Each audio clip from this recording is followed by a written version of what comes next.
اعوذ باللہ من الشیطان الرجیم، بسم اللہ الرحمن الرحیم۔ دین دنیا چینل دیکھنے والوں السلام علیکم ورحمۃ اللہ وبرکاتہ۔ جنت کے دروازے کھلتے ہیں۔ حضرت صلی اللہ علیہ وسلم نے فرمایا، جو شخص اچھی طرح سے وضو کرے اور آسمان کی طرف دیکھ کر کلمہ پڑھے، اس کے لیے جنت کے دروازے کھول دیے جاتے ہیں۔ حبیب خدا نے فرمایا، تیرے گناہ زیادہ ہیں یا اللہ کی رحمت؟ ایک آدمی نے آپ صلی اللہ علیہ وسلم کی خدمت میں حاضر ہو کر کہا، یا رسول اللہ صلی اللہ علیہ وسلم، میں بہت گنہگار ہوں۔ آپ صلی اللہ علیہ وسلم نے فرمایا، تیرے گناہ زیادہ ہیں یا بارش کے قطرے؟ کہا، میرے گناہ۔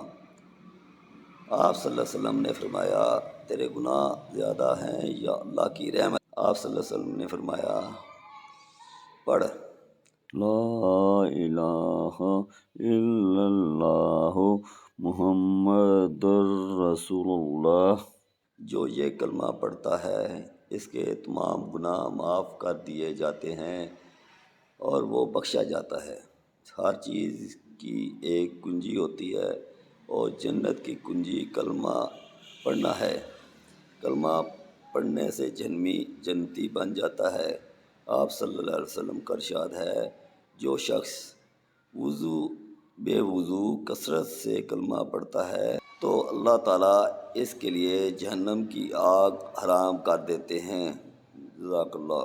آپ کو میری یہ ویڈیو اچھی لگی ہو تو میرے اس چینل دین دنیا کو سبسکرائب کر دیں اور بیل کے آئیکن کو دبا دیں تاکہ مزید آنے والی ویڈیو آپ کو بر وقت مل سکیں۔ شکریہ۔